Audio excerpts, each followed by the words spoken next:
Olá, muito boa tarde. No Sem Censura de hoje, nós vamos falar sobre musicais, sobre cinema e sobre literatura. E os nossos convidados são Felipe Barbosa, que é cineasta e que está lançando o filme Gabriel e a Montanha. Quando é que vai ser esse lançamento? Hoje, dia 2 de novembro. Maravilha, parabéns. Obrigado. Nós estamos com Juliane Bodini, que é atriz, e que vem nos falar do musical Dançando no Escuro. Tive lá, hein? Muito bom, muito bacana. Obrigada. Você está em cartaz? Isso, estamos em cartaz, terceira semana do espetáculo e vamos até dia 19 de novembro. Maravilha, parabéns. Estamos com outro Felipe, Felipe Passetti, que fez aniversário ontem, dia Isso aí, 1º. obrigado pelo presente, amei. Felipe Passetti Leite é jornalista, ele é cavaleiro, ele é amigo dos cavalos, como o próprio nome indica. Graças a Deus. E ele é autor do livro Cavaleiro das Américas, que a gente vai comentar hoje. Prazer em tê-lo aqui, Felipe. Prazer todo meu. Estamos com Édio Nunes, que é ator e que vai entrar em cartaz com o musical Kid Morengueira. Vai entrar em cartaz quando? Amanhã, estreia amanhã, 3 de novembro, Sesc Tijuca, todo mundo convidado. Em Tijuca é adjacência de Vila Isabel, Grajaú, Andaraí, todo mundo lá, às 20 horas. Esse teu tom de voz é o teu mesmo? Não tem jeito? Porque já dá a sensação do Kid Morengueira. É sim, é esse mesmo. Maravilha. Ajuda também, né, pro personagem. Não, ajuda com certeza. Eu me lembro, Édio, que eu vi você no espetáculo Geraldo Pereira lá O atrás, Escurinho Brasileiro em 2004. 2004, no Porto dos Palcos, Isso, na Praça Mauá. isso. E lá eu já fazia já o Morengueira, já. Parceria com o Geraldo Pereira. E aí fui convidado pelo Daniel Hers para fazê-lo. E dali já começou já a ideia de representá-lo, né? Esse ícone do Todo mundo samba gostava break. de você, Todo né? mundo adorava. Sempre falava, cara, tu é a cara do Moreira da Silva, você precisa fazer. Ah, tá bom. Na verdade, começou em 2000, quando eu fiz um espetáculo sobre a Elza Soares, crioula, a dama do swing. E aí fiz 2 vezes, eu falei, gente, 2 vezes realmente está um pouco... muita coincidência, né? Muito acaso. Então, eu amadureci a ideia há 4 anos atrás e idealizei o projeto. Chamei minha grande parceira, Ana Veloso, minha amiga de musicais, enfim, atriz, produtora, idealizadora, autora, escreveu para mim com o maior prazer e a gente amanhã está estreando quentinho para todo mundo. Maravilha. Você podia dar uma palhinha pra gente? Com prazer, por Maravilha. favor. Então vem, você trouxe Trouxe meu músico aqui, olha. o seu músico. Isso. Apresenta Está ele. com a gente. Esse daqui é o André Rente. Oi, André, prazer em tê-lo Músico, conosco. violonista. Ele está no espetáculo também? Não, nesse não, mas ele tem uma trilogia que nós fazemos, que é sambinha, bossa novinha e forró miudinho. Uma trilogia de samba, bossa nova e forró para crianças. Ah, a gente vai falar disso também. Então, Por começamos com o Kid Morengueira. Vamos de Pode Kid mandar Morengueira. ver. Olha o break.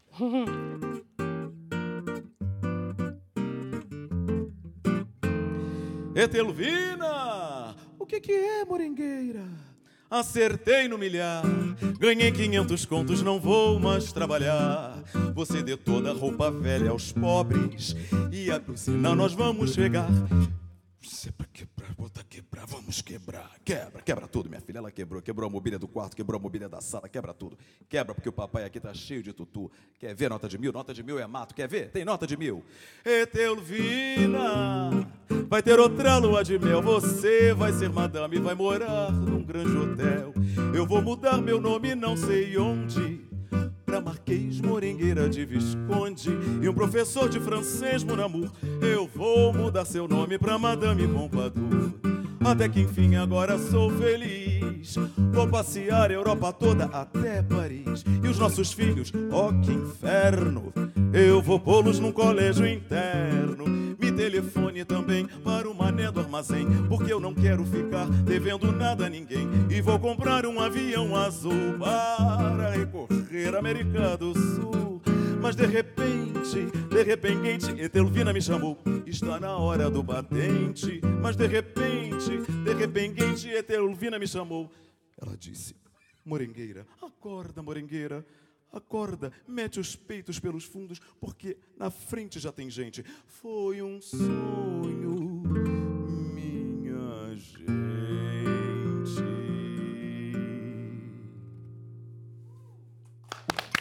Maravilhoso, maravilhoso. Aí conta a história desse espetáculo, como é que é, quantas pessoas são, quem é que toca, Uma quem pessoa, né? Eu, somente eu. É um monólogo É um musical? monólogo musical, uma Que aventura bacana. musical. E aí, como é que você estruturou esse espetáculo, então? Então, a gente já vem pesquisando já há muitos anos, né? O texto foi escrito há 4 anos atrás. Precisa do microfone, será? Precisa, com né? certeza. Então, há 4 anos atrás, eu encomendei o texto pela Andréa Fernandes, ela fez a pesquisa, a Ana pegou agora e deu uma modernizada no texto. Eu já vinha estudando as músicas e quando apareceu o convite do Sesc, né, um patrocínio, eu emburaquei geral. Então, assim, por dia você ouve, são 15 músicas, né?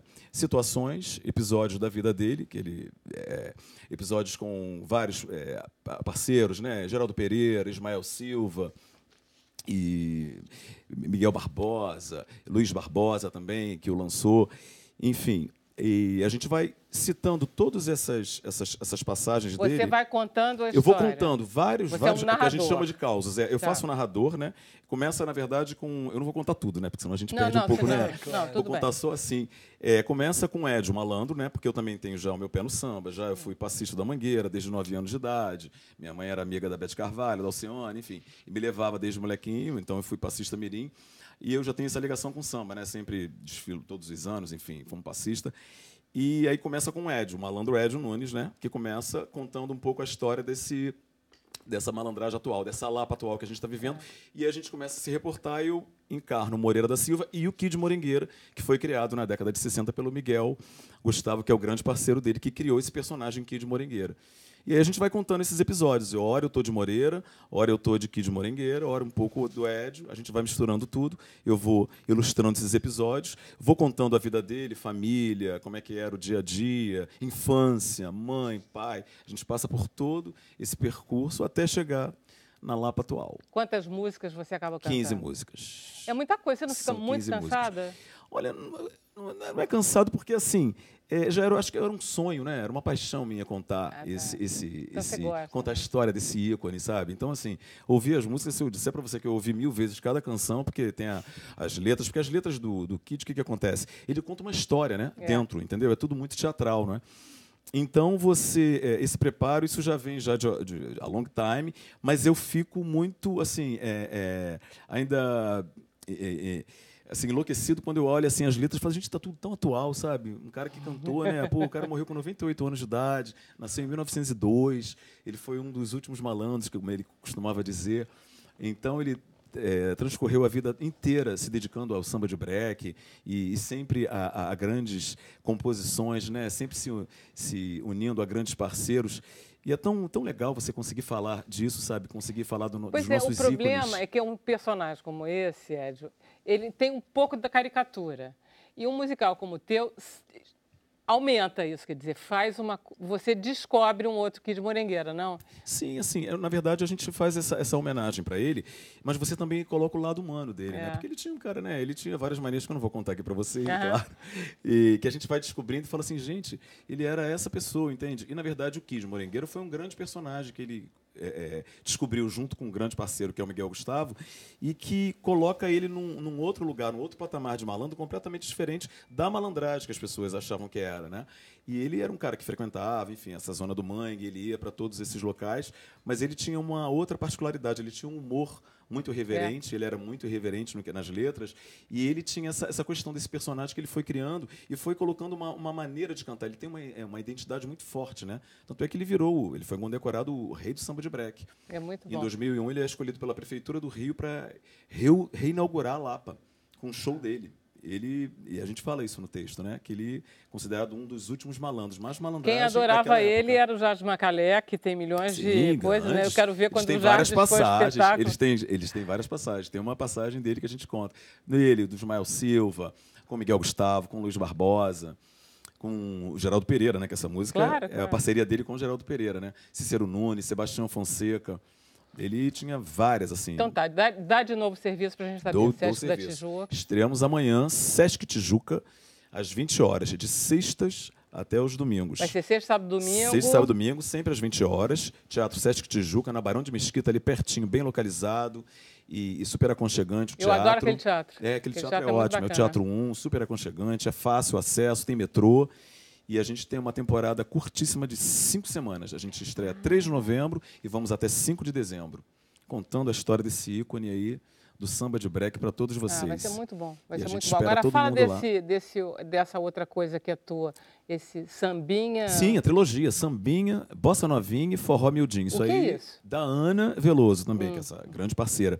Isso aí foi uma ideia, né, um ensejo da Ana, anos atrás, há 4 anos, de levar música brasileira para as crianças, né? Porque a gente sempre faz muito musical voltado para os adultos, para os pais.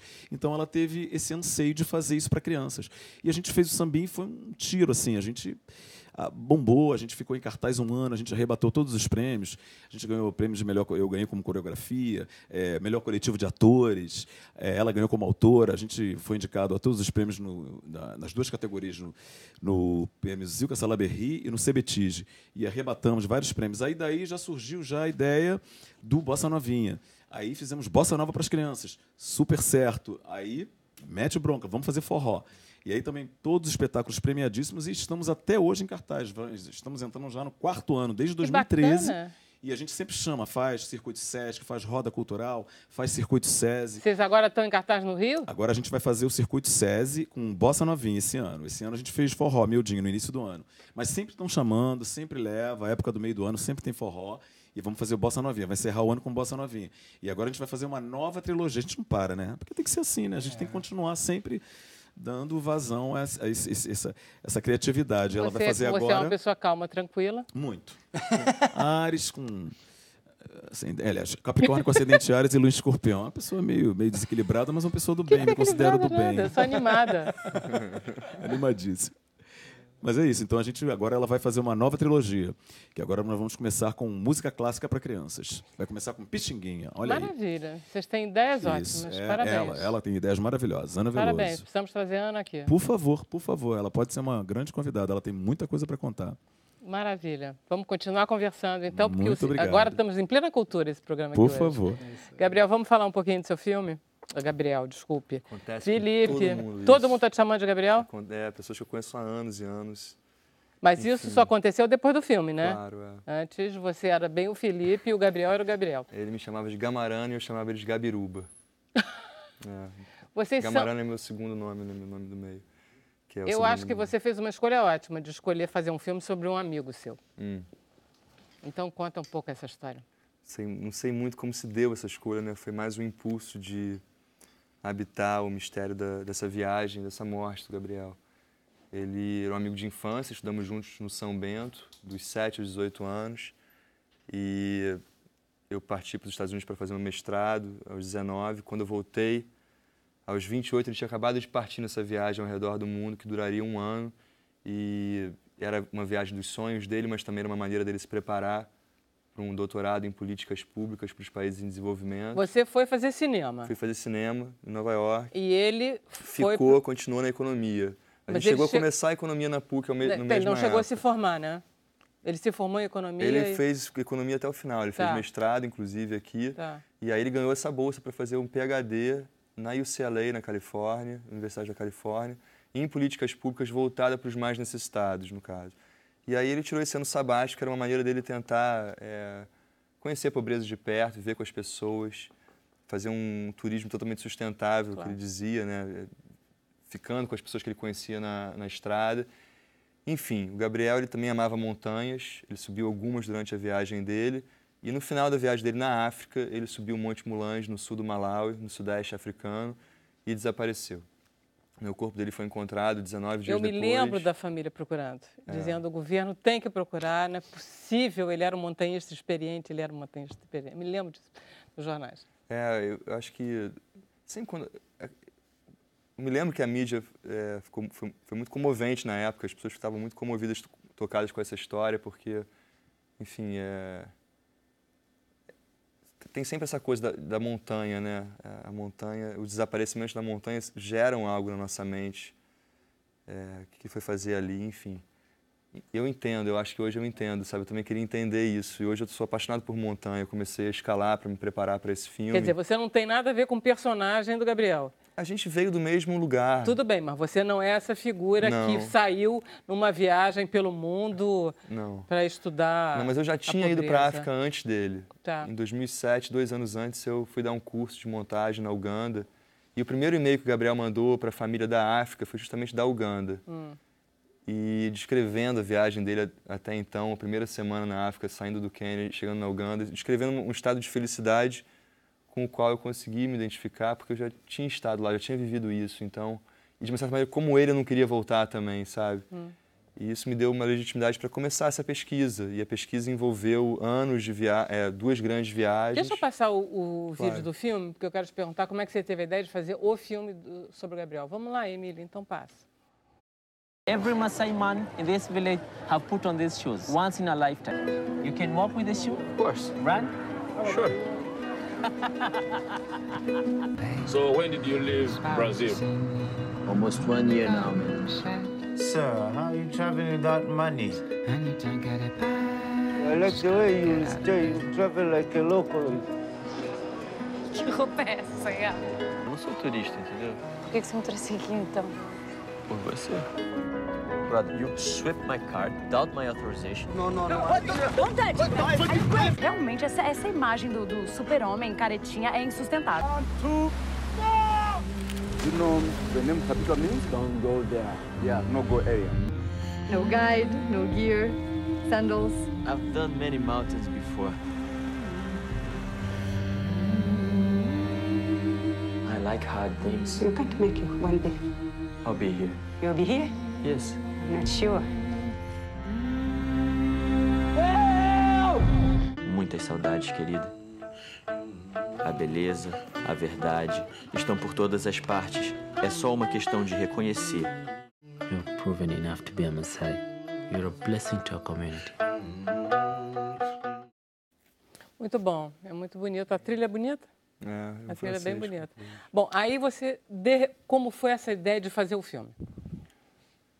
Olha, eu acho que a ideia veio muito de imediato, assim, a partir desse meio da Uganda, talvez, onde eu me conectei com esse sentimento, com essa vontade de ficar lá, uma felicidade enorme de estar descobrindo esse lugar do mundo que parece ser tão distante, mas é tão próximo de nós ao mesmo tempo.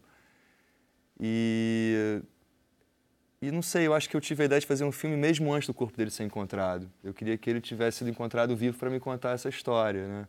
E uma vez que ele foi encontrado sem vida, eu já estava, sei lá, minha alma já estava nesse projeto. E eu fui atrás das pessoas que o conheceram, essencialmente. Isso é muito importante. Você fez um docudrama, na verdade, porque cada pessoa é real, baseado numa pessoa real, numa situação real, num encontro com ele. Mas eu queria que você contasse a história da luva, porque ele morreu e foi encontrado pelo filme, aquele lugar mesmo, que você acha que foi ali que ele foi encontrado. Então, ele foi encontrado... Tem certeza que a gente vai falar da luva já?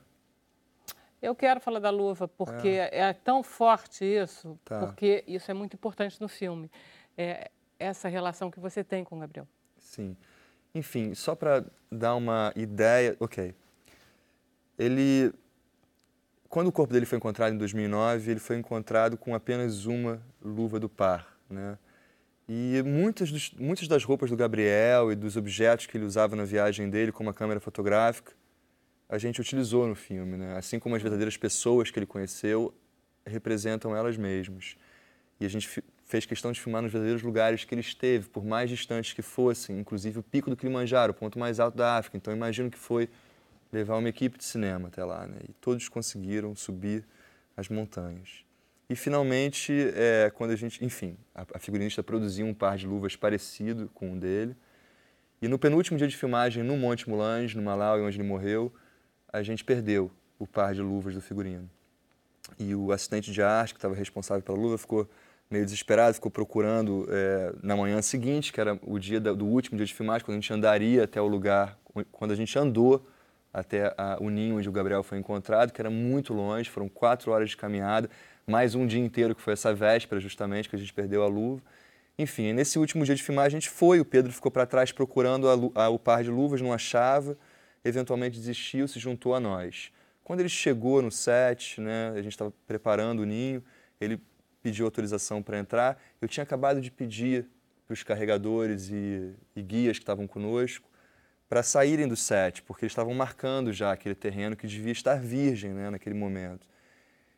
Eles estavam fazendo selfies, porque o lugar virou um lugar um pouco mitológico, claro, né, no Malawi, claro, pelo fato de ele ter sido encontrado. E aí o Pedro, ele entrou no ninho, né, que é para entender como é que ele faria essa camuflagem que o Gabriel fez. Meditou um tempo, colocou a mão sobre a terra e tirou a segunda luva do Gabriel, 7 anos depois. E disse pra gente, isso foi no 70º dia de filmagem, a gente filmou 70 dias num caminhão ao longo de 4 países africanos, a gente estava já muito, enfim, muito próximo, né? Todos muito próximos do Gabriel, principalmente, né? Ou seja, foi uma amizade que era minha, mas que se tornou coletiva ali da equipe. E naquele momento ele se materializou para todos nós, e o Pedro disse, ele veio se despedir, né? Foi a intuição dele. Enfim, ele decidiu deixar essa luva lá, e a original, né? E para eles... Ah, vocês deixaram a luva Essa lá. luva a gente deixou lá porque por decisão dele, assim como as cinzas que eu levei nessa caixa.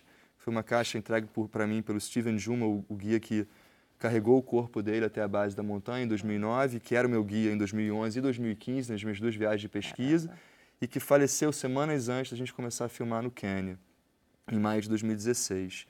Então eu levei as cinzas do Gabriel nessa caixa do Steven, jogamos lá e o Pedro preferiu deixar a luva lá, porque, enfim, porque foi lá que ele se foi e a montanha... É como se fosse de lá. De lá. Pertence àquele lugar.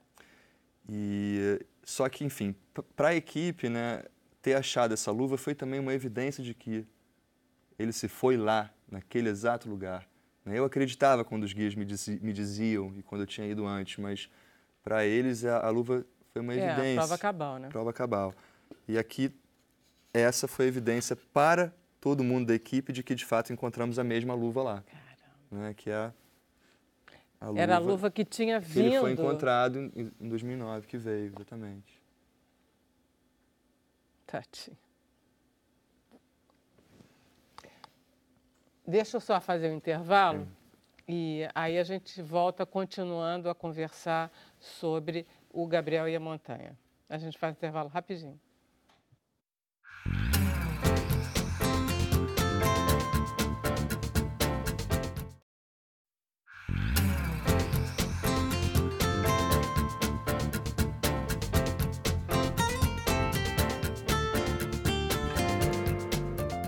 E estamos de volta com o Sem Censura. Estávamos conversando com o Felipe sobre o filme dele, o Gabriel e a Montanha. E eu estava falando agora com você, a irmã dele estava na tua equipe, né? Mas a mãe não estava. Não seria impossível. Né? A Nina, ela participou da equipe durante a pré-produção no Rio, sobretudo, e sabendo que a gente ia subir o Mulange, ela chegou... Olha que ela está bem em forma. A Nina? Não, com certeza, mas é uma questão emocional. Sabe? Eu acho também, é por aí, né? Mas a Nina nos acompanhou nessa última parte, que é da montanha, né? Que foram os últimos 10 dias de filmagem no Mulange. Queria ver onde o irmão dela tinha desaparecido. É importante isso. E tem um livro, foi a mãe que escreveu um livro. Exatamente, Então, conta Não, é a mãe com a Alice Uchoa, que é uma jornalista, que já está desenvolvendo esse projeto há um tempo, e a Fátima agora deu um gás e as duas escreveram juntas. Chama-se Gabriel, as Montanhas e o Mundo. E, se não me engano, lança bem no início agora de novembro, se não me engano, dia 6 de novembro. Enfim, a gente está vindo aí de um trajeto longo, né, que começou, na verdade, em maio, no Festival de Cannes, onde o filme estreou. Eu acho que isso impulsionou o livro. O livro, como é que chama? Porque eu tenho aqui, o teu filme é Gabriel e a Montanha. Gabriel, as Montanhas e o Mundo. Gabriel, Montanha e o Mundo. O livro será lançado na livraria Argumento, lá no Leblon. Vai ser no dia 6 de novembro, às 19 horas. Eu acho que ela gostaria bem que quem visse o filme, quem não viu o filme, fosse lá dar uma força para o livro. Vocês ganharam um prêmio em Cannes de voto popular, foi isso? Não, a gente ganhou 2 prêmios na Semana da Crítica do Festival de Cannes. O primeiro foi o prêmio Revelação, concedido pelo júri oficial. E como cineasta. E o segundo foi um prêmio de um outro júri destinado à distribuição do filme na França. Ou seja, quem ganhou foi o distribuidor francês, mas foi o filme que ganhou também. Maravilha. Então você já entrou em circuito na França? O filme entrou em cartaz na França dia 30 de agosto. Hoje está na sua 8ª semana em cartaz. E chegou a 83 mil espectadores. Tá bom demais, né? Para um filme brasileiro é muito lindo isso. É muito impressionante. O que aconteceu lá foi realmente uma benção. E aqui está entrando em cartaz amanhã? Hoje. Hoje, dia 2 de novembro. E antes daqui entrou em cartaz no Canadá, poucas semanas atrás, mas a gente está lançando com força e fé total. Esse é o teu primeiro longa, não é, Felipe? Não, o segundo. Eu fiz antes o teu Casa Grande já é longa. É. Tá, porque foi muito premiado também, né? Foi. As pessoas gostam dos seus filmes. Tomara. Algumas, né? Não todas, mas... Olha só, você sabe quando eu assisti o filme, vocês viram o filme? Não, do não Gabriel? Não vi. Não, mas é porque eles podem ter visto em pré-lançamento. Eu vi no Odeon... Teve a sessão no Festival do Rio, no Odeon. Exatamente, no Festival do Rio. Então, eles poderiam ter visto. E nós fomos, um grupo de pessoal da equipe aqui, nós fomos ver. Eu queria muito ver por causa do João Pedro, que eu conheço João Pedro de criança. E a gente saiu impressionadíssimo do filme, porque o filme ele é muito denso e intenso. E eu fico muito impressionada porque dá muita raiva do Gabriel. Você sai com muita raiva. Como é que ele se permite fazer aquilo, né? Um menino tão bacana, você diz... Dá vontade de dizer, não só... Que isso, garoto? Dá vontade de dizer. Eu, então, que sou mãe, acho absurdo aquele menino ter feito isso. E eu acho o filme muito bom porque você não passa a mão na cabeça dele, não. Você não transforma o Gabriel num herói e nem numa pessoa que ele não é. Ele... eu tinha muito medo, né? Eu sabia que eu tinha... Que finalmente... Porque foi muito tempo, né? A gente filmou com muitos personagens, encontramos 13 verdadeiros personagens que encontraram o Gabriel na estrada e cada um tinha um ponto de vista um pouco diferente dele, que foi somando, né, e criando um retrato cada vez mais complexo e contraditório, né, e as contradições podem irritar muito, certamente, mas elas se conjugam ao mesmo tempo, né, e isso eu acho bonito, porque muitas vezes a gente acredita que elas sejam excludentes, mas não, ele pode ser tão altruísta quanto egoísta e tão arrogante a gente quanto é que não humilde. Consegue Conjugar e aí é um espelho meio complicado às vezes de lidar, né? Porque é um espelho muito amplificado das nossas próprias contradições. E eu tinha muito medo da reação da família, da reação dos amigos, porque eu sabia que era um personagem difícil, longe de um herói, longe de um anti-herói, inclusive, que no fim das contas é a mesma coisa que um herói, é uma mentira que contaram pra gente que a gente acreditou. Mas, enfim, ele é um ser humano bastante complexo. E eu tinha esse medo da reação da família, mas sobretudo dos amigos. Eu tinha muito medo de que eles não reconhecessem ele ali. Mas na sessão do Odeon, eu tive a alma lavada, foi muito catártica. Eu recebi muitos abraços e soluços de amigos muito próximos dele que me agradeciam e que claramente tinham reconhecido o Gabriel ali. Um deles disse, não se preocupe, porque ele era muito mais chato na vida real. Então, que bonitinho. Fez um bem ouvir essa fala, assim, foi... Ele não é um personagem nesse sentido, ele no seu filme, quer dizer, a gente tende a transformar pessoas em personagens. Ele no seu filme ele sai uma pessoa inteirinha. Tomara. Parabéns. Muito obrigado. Vamos conversar com o Felipe. Felipe. Vamos passar para o Felipe, que tem esse livro aqui, Cavaleiro das Américas. O Felipe é um jornalista, então pode contar toda a sua vida que a gente vai ouvir. Ai, meu Deus. Toda a minha vida? Praticamente. Não sei se o pessoal Não foi vai você que inventou essa história de sair a cavalo pelo mundo? É isso aí. Eu nasci no interior de São Paulo, começar do começo, né? Nasci no interior de São Paulo, meu pai me deu o nome Felipe, porque quer dizer um amigo dos cavalos, e antes de eu poder caminhar com minhas próprias pernas, eu já estava montado em cima desses animais. Ô, delícia. Então, eu sempre falo que eu acredito muito no destino, eu acredito muito que a nossa história já está escrita muito antes da gente chegar nesse universo. E assim foi minha vida. Quando eu era criança, eu era muito medroso. E antes de dormir, meu pai lia um livro para mim, de um suíço que em 1925 saiu de Buenos Aires a cavalo e foi parar em Nova York. O nome dele é Em Tifley. Com 9 anos, eu acabei mudando para o Canadá. Minha vida mudou completamente. Foi minha primeira grande aventura. Você foi com a família toda? Foi com a família, mas com 9 anos eu não sabia o que era o Canadá. Podia ser Júpiter, não sabe porque para mim eu não sabia o que era e tudo era diferente. Eu tive que aprender um idioma, fazer meu primeiro amigo lá e eu acho que isso me fortaleceu muito. E essa história nunca saiu da minha mente, os cavalos nunca saíram da minha vida. Bom, nessas alturas você já não estava tão próximo dos cavalos, assim, é Calgary que você foi, né? Eu morava perto de Toronto, mas sempre com os cavalos. Eu sempre laçava com os cavalos. No Canadá, a gente sempre mexeu com cavalo. E quando eu terminei a faculdade de jornalismo, foi uma coisa muito forte. Lá em Toronto, eu falei, eu vou voltar ao Brasil a cavalo. Só que eu só tinha um problema, não tinha nada. Então eu fiquei 2 anos, eu trabalhava em 2 empregos em Toronto e à noite trabalhava no projeto, que eu pus o nome de Journey America. Me chamaram de louco, falaram que eu ia morrer. Eu não sei, é sempre a reação das pessoas quando você conta um sonho pra alguém, né? Você vai morrer, eu não sei porquê, mas falaram isso muito pra mim e ninguém queria acreditar. Eu tinha 24 anos, tinha acabado de me formar e era impossível pra eles imaginar um jovem cavalgando 16 mil quilômetros. E a tua ideia sempre foi fazer sozinho isso, Felipe? Não tinha ideia de ter um amigo? Não, claro, eu adoraria, uma mas amiga? é difícil hoje em dia você achar uma pessoa que quer sofrer tanto, né? Porque o sofrimento é grande. 8 a 10 horas todo dia em cima de um cavalo, atravessando países como México, Honduras, que em 2012, 13, quando eu atravessei, eram mais perigosos ainda do que eles são hoje, escalando montanhas, nadando rios, bem difícil. E então não tinha ninguém para fazer comigo, mas o sonho era muito grande, a vontade, o instinto. Eu falo para todo mundo, eu não acordei um dia, eu falei, eu vou passar 2 anos e meio em cima de um cavalo, sabe, sofrendo, mas era uma coisa muito forte, toda a célula do meu corpo falava para mim fazer isso. Mas olha só, conta a história que você ganhou um cavalo dos índios. Ganhei todos os cavalos. Porque eu não tinha, como eu estava falando, não tinha nada para fazer. Então eu vendi, todos eles? Eu vendi o projeto para uma produtora dos Estados Unidos, eles bancaram a viagem, eu filmei tudo. E os cavalos foram doados por um rancho de Montana. Os 2 primeiros, 2 quartos de milha. Lindos, meus filhos, French e Bruiser. E o terceiro veio dos índios, no Novo México, Taos Pueblo, se chama a reserva deles. Me deram o Dude, que é um Mustang, um cavalo selvagem. E eu aposentei os 3 no meu sítio, aqui no interior de São Paulo. Que barato, que coisa maravilhosa. E você conseguiu? Eu consegui. Custou muito caro? Em termos de... Você tinha um patrocínio? Tinha patrocínio, tudo patrocinado. Eu não tinha um centavo para fazer viagem, então não tinha de onde tirar o dinheiro. Mas nenhum de nós aqui tem. Exato.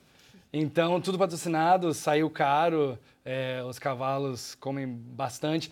As pessoas locais ajudam muito, o maior patrocínio são as pessoas. Eu viajo 30 km por dia, 4 km por hora. Pra você ter uma ideia, eu demorei 7 meses para cruzar o México. Então, todo dia ficando na casa de pessoas. Já fiquei em casa de narcotraficante, prostituta, político, Porque você não conhece as pessoas, você vai chegando não conheço nos nada. lugares, Primeiro dia você que eu tem saí, mapa, bússola... Mapa, GPS. O primeiro dia que eu saí, eu não sabia onde ia ficar. E assim foram os 803 dias que eu passei na estrada. 803 dias. Muito tempo. E é engraçado não, mas é interessante escutar a sua história e do Gabriel, que eu não conhecia, eu morava no Canadá nessa época, por isso não conhecia a história dele. Mas é como tudo na vida, né, cara? É um segundo, é uma decisão, é difícil a gente julgar depois que aconteceu, mas é um segundo para tudo dar errado, é um segundo para tudo dar certo. É isso mesmo. E isso passou muitas vezes na minha viagem, sabe? Eu vi um cara tentando matar uma mulher na minha frente com 5 tiros, eu vi gente morta por tiros, eu perdi cavalo nadando no rio, achei ele 1 quilômetro depois, passei vários dias em cima de montanha sozinho e não sei porquê. Eu cheguei até o final. Conta a história do cavalo que não nadava. O Dude, esse é o cavalo dos índios que você Era o French. O French tem muito medo de água, ele tem medo de tudo, na verdade. É um cavalo gigante, mas extremamente medroso. Mas você não se incomoda, porque você era uma criança medrosa, então você compreende ele. Exatamente, mas ele cresceu e continuou medroso, então eu não entendo. Ele tem que um dia parar de ter medo de tudo. Ele é um cavalo gigante. Você conversa com ele, ele continua medroso. Ele não responde, mas continua nervoso e tem muito medo. A gente estava atravessando um rio no México, no sul do México, e sozinho, como sempre, eu atravesso um cavalo de cada vez. E geralmente é difícil atravessar um rio, porque quando a correnteza é forte, você começa aqui e você vai acabar lá embaixo. E você não sabe a profundidade que está. Às vezes você não sabe a profundidade, você tem que tudo sem ser mais ou menos calculado. E o French era o último, porque eu sabia que ele ia assustar. E, obviamente, quando ele chegou no meio do rio, que ele sentiu que o chão escapou dele, ele virou para tentar voltar. E a correnteza era muito forte, eu perdi ele. Ele continuou. A última vez que eu vi ele assim, eu vi os olhos dele de assustado. Peça um instantinho. Você não nada... Você vai puxando ele. Não, você nada. Você não pode vai puxar. Nadando. Você vai perigo nadando. É você não pode ir em cima dele. O cavalo... Não, você vai em cima dele. Você vai em cima dele. Ou você segura o rabo, ou você segura o pito da sela. Tá. Você tem em cima do cavalo, porque a mão dele é como ele nada, como um cachorro. Tá. Só que a mão de um cavalo é gigante. Então, se ele pegar a mão em você... pode te nocatear, pode te afogar. Então, você tem por isso, um cavalo de cada vez. Porque se fosse os 3 os que vêm atrás, podem te machucar. E na última vez ali, cansado... Aí ele virou. Ele virou, tentou voltar e a correnteza levou ele. E eu nadei pro outro lado, já estava cansado. Aí você saiu? Eu saí do outro lado. Não. É porque aí ele saiu da cela. Eu deixei ele ir, eu não consegui Deixou segurar ele ir, ele foi exatamente. embora. Ele foi, a última vez que eu vi ele, ele tava descendo o rio, rio abaixo. E eu consegui sair do outro lado, já falei, não sabe, tinha crocodilo, tinha pedra, eu falei, perdi o cavalo, né? Saí, fui correndo, desci quase 1 quilômetro e achei ele tremendo. Tadinho. E quando ele me viu, assim, eles confiam muito em mim, a gente criou uma amizade, um relacionamento que acho que poucas pessoas têm no século XXI com animais, né? Porque a gente vivia 24 horas juntos. Eles são literalmente meus filhos. Sim. E aí eu achei ele, peguei ele e levei ele para os outros cavalos que estavam nervosos também, gritando, chamando ele. E aí sentei debaixo daquela árvore no sul do México. Todos choraram? Não, todos não, né? Eu falando como é que a gente vai chegar em casa, ninguém me respondia, como sempre. E assim foi a viagem. 803 dias de perrengue, de aventura, de você sentir o seu sangue nas veias e aprendizados muitos grandes, muito profundos que eu levo comigo assim pro resto da minha vida. Aí você diz assim, aí nunca mais, ele arrependido, claro, não aguentava mais, nunca mais viajou. Logo depois ele pegou e pegou uma coisa muito pior, né? Né, Felipe? Realmente. Não, sabe o que aconteceu? Quando eu cheguei no Brasil, não sei porque quando você termina uma aventura, as pessoas sempre perguntavam, e agora o que você vai fazer? Eu vou dormir, filho, deixa eu descansar. Eu cheguei no pra pó. fazer outra. Só que daí me levaram para conhecer o Hospital de Câncer de Barretos. É um lugar abençoado. E eu entrei lá e, tipo, fiquei... Pela primeira vez na minha vida, senti orgulhoso de ser brasileiro. Pra falar bem a verdade. Logo em Barretos, que é a sua cidade, né? Logo em Barretos. É perto, né? E falei, eu tenho que fazer uma coisa para ajudar esse hospital. Eles precisam de 17 milhões de reais mensalmente para oferecer um tratamento 100% SUS no nosso Brasil brasileiro. E saí de lá pensando, o que o Felipe pode fazer para ajudar? Não sou uma pessoa milionária, não podia fazer um cheque. Aí eu abri o mapa, vi que faltavam 7.500 quilômetros para chegar em Ushuaia, o fim do mundo. E eu falei, é para lá que eu vou. E agora saí dia 10 de abril de 2016. Cheguei em Ushuaia dia 8 de julho de 2017, agora, 5 anos depois de sair do Canadá. 24.500 quilômetros no lombo de um cavalo. E foi muito pior. Essa viagem foi muito difícil. Eu fiquei 6 meses dentro da Patagônia, que eu falo que se o céu e o inferno pudessem coexistir em um lugar só, seria a Patagônia. Que porque é um lugar mais bonito do mundo, né? É o lugar mais bonito que eu já vi na minha vida. A luz é maravilhosa, só que venta a 120 km por hora. É o fim do mundo mesmo. É o fim do mundo. O frio de menos 16, menos 20, gelado. Eu passava 15 dias sem tomar banho, sem chegar em uma cidade. Chegava na cidade, tinha 10 pessoas.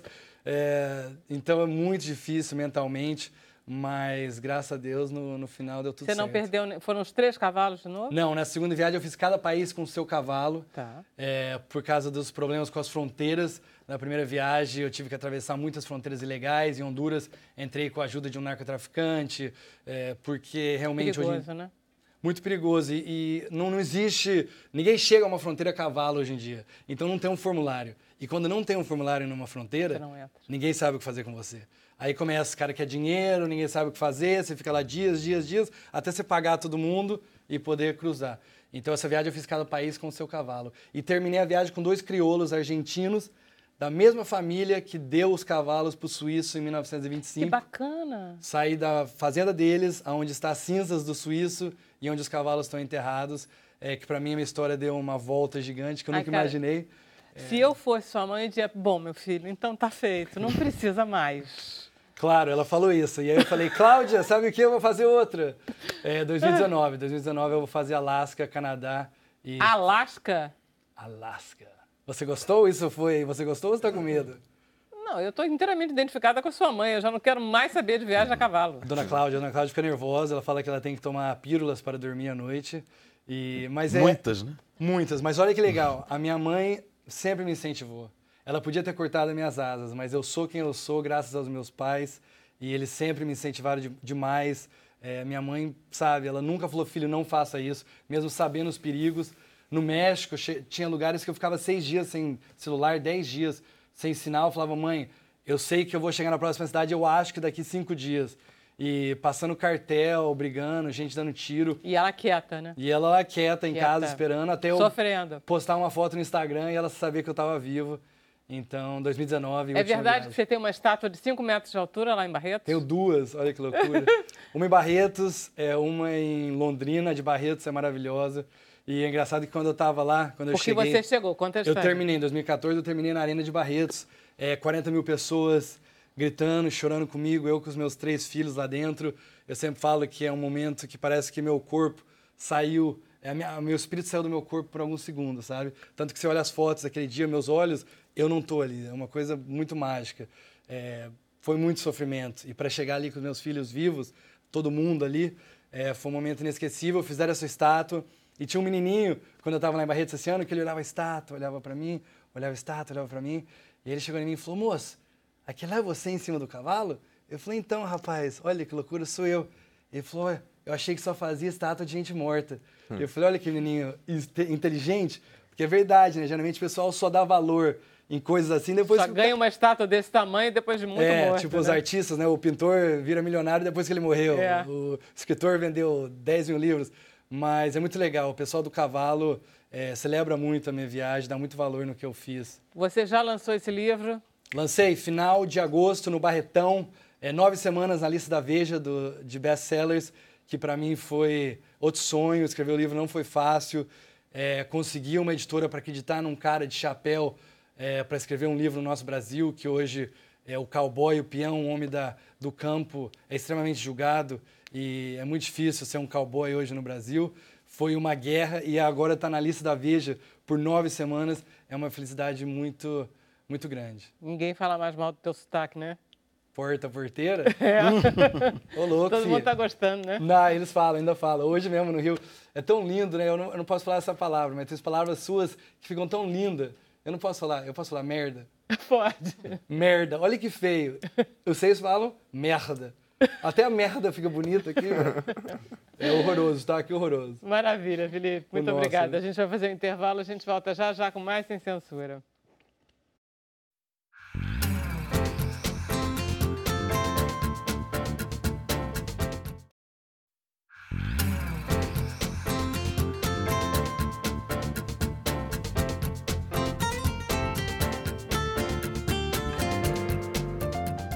E voltamos com o Sem Censura. Agora vamos conversar um pouquinho com Juliane Bodini, que é atriz. Vamos lá, Juliane.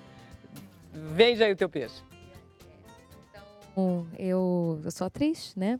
Estou em cartaz com Dançando no Escuro, no Teatro Sesc Ginástico. E é um projeto meu e do Luiz Antônio Fortes, que é meu amigo, parceiro, que vai cantar comigo daqui a pouco. E a gente tem esse projeto há 10 anos, mais ou menos, né? Quando eu fui apresentada a esse filme, quando eu era aluna da CAU, né, em 2007, foi pelo professor Paulo Afonso de Lima, na época. E o filme? Ele mostrou pra gente, falou: olha, vou montar com vocês o Dançando no Escuro, como exercício de montagem. Tinha acabado de ganhar, porque ele ganhou o Oscar desse filme, não ganhou? A música. A música ganhou. Quando? Foi indicada também em 2000, 2001, mais ou menos. Bem no comecinho, né? Isso, mas isso foi em 2007. Já foi eu não 2007, conhecia o filme até então. E aí eu assisti, fiquei, né, extasiada, né? Falei, gente, que filme maravilhoso. E aí a gente fez uma adaptação, né? Ele mesmo fez. E foi uma experiência muito interessante. Eu falei, um dia eu vou montar isso profissionalmente. Legal. E agora, 10 anos depois, né, que a gente finalmente conseguiu colocar em prática esse sonho, né? Só que tem uma adaptação para o teatro. Isso. E aí você já conhecia? Como é que foi? Como é que você chegou lá? Então, em 2014, mais ou menos, eu e Luiz Antônio Fortes, né, que é produtor e idealizador do projeto junto comigo, a gente começou a correr atrás disso, né? A gente foi atrás de conseguir os direitos para fazer uma adaptação aqui mesmo no Brasil, e a gente foi direto numa produtora que é do Lars Trier, né? Tá. Na Dinamarca. E aí lá eles informaram para a gente que já existia essa adaptação de um americano chamado Patrick Ellsworth, e que a gente poderia falar com ele sobre a compra dos direitos. E aí, um ano depois, né, porque demora essa coisa, e aí... É impressionante, né, como as coisas demoram. Demoram muito. E aí, em 2015, a gente conseguiu fazer a compra dos direitos, e agora, 2 anos depois, é que a gente finalmente estreou. O importante é que conseguiram, né? Demora, mas consegue. Demora, mas consegue. Mas qual é a historinha? Vamos lá. Então, uma imigrante, a Selma, né, imigrante da Tchecoslováquia, que vai para os Estados Unidos, ela tem uma doença degenerativa que faz com que ela vá perdendo a visão aos poucos, e ela tem um filho que também tem a mesma doença. Então, ela vai para os Estados Unidos em busca de uma operação, né, para para que o filho não tenha o mesmo mal, não sofra do mesmo destino que ela. E aí, quando ela chega lá nos Estados Unidos, ela passa por muitas situações que levam até o final da história. Ela é pobre, ela não tem dinheiro. Ela trabalha numa fábrica e ela junta cada centavo que ela ganha para custear essa operação. E aí, quando, em determinado momento, o Bill, né, que é um policial que mora lá... Enfim, a história toda, que a gente não pode toda, contar. E aí não pode contar. E aí, enfim, muitas coisas tristes acontecem na vida dela. Pois é, Juliane. A gente está habituado a ver musical sobre a vida de uma pessoa, aqui de Morengueira, vamos lá.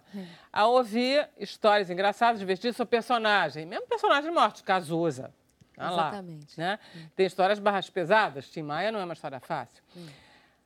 Mas é tudo levado um pouco na alegria. O musical tem uma... Porque tem dança, tem música, você tem a tendência. E nesse caso de alegria não há nada. Não há. Não há espaço para alegria. A gente até fala, a Dani Barros, né, que é a diretora, ela, né, a gente lida como se fosse um antimusical, né? Isso.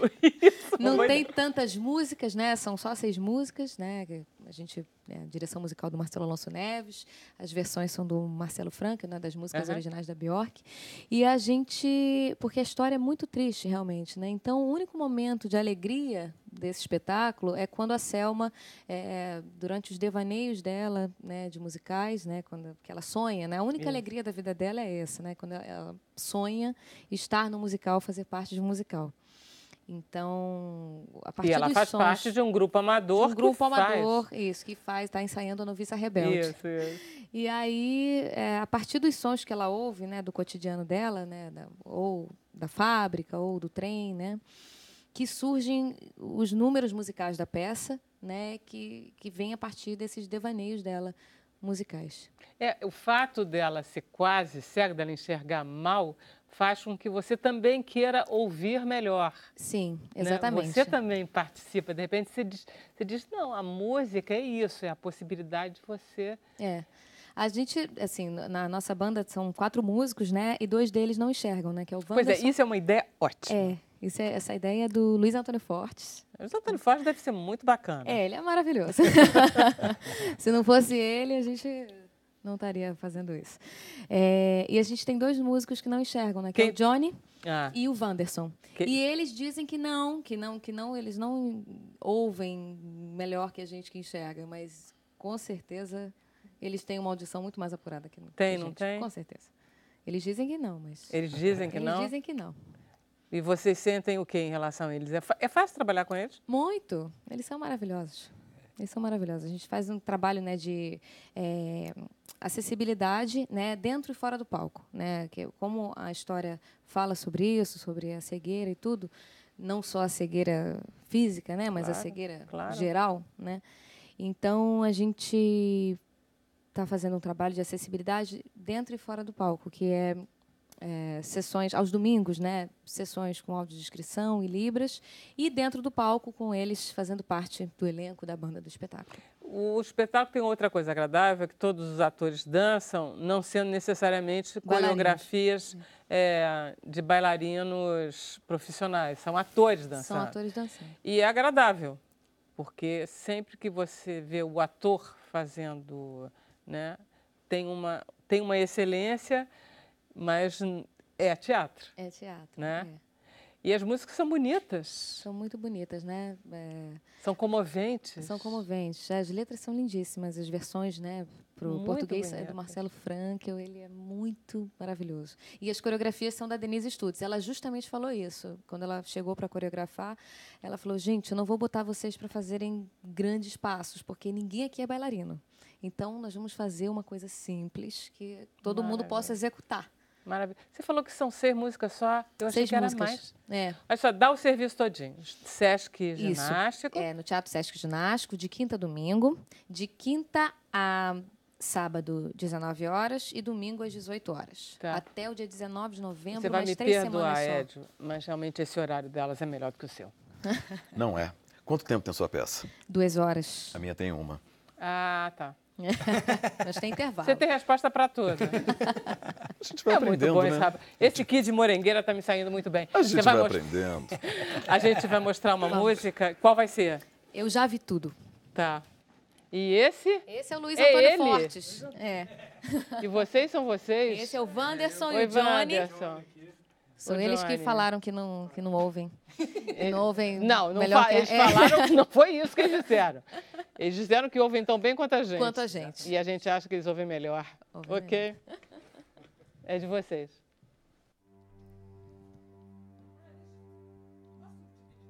Pode?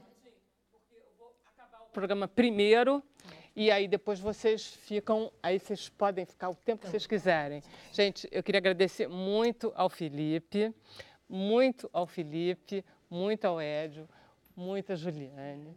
E a vocês que nos acompanharam de casa, a gente volta amanhã às 5 da tarde.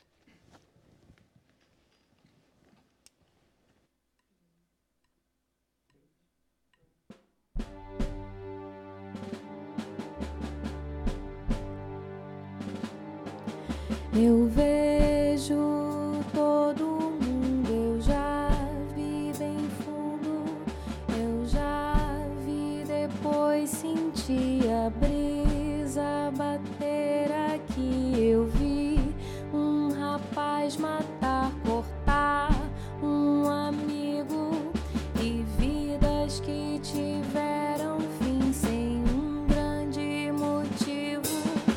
Eu vi o que eu era, eu sei o que eu serei. Eu já vi tudo, não há mais nada para ver. Eu vi o que eu era e o que eu serei.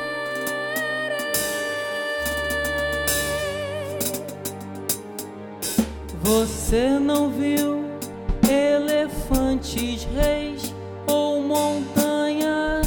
Contente vou dizer que tinha coisas a fazer.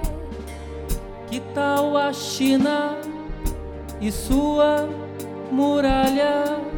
Muralhas são grandes se não desabarem. Será que vai casar? Qual casa que vai morar? Sinceramente, não vou me preocupar.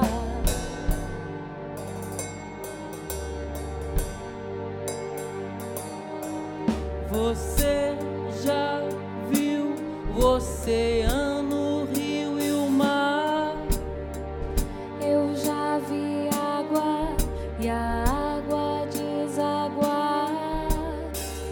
As torres gêmeas, a torre Eiffel, Vibrações e sentidos tomar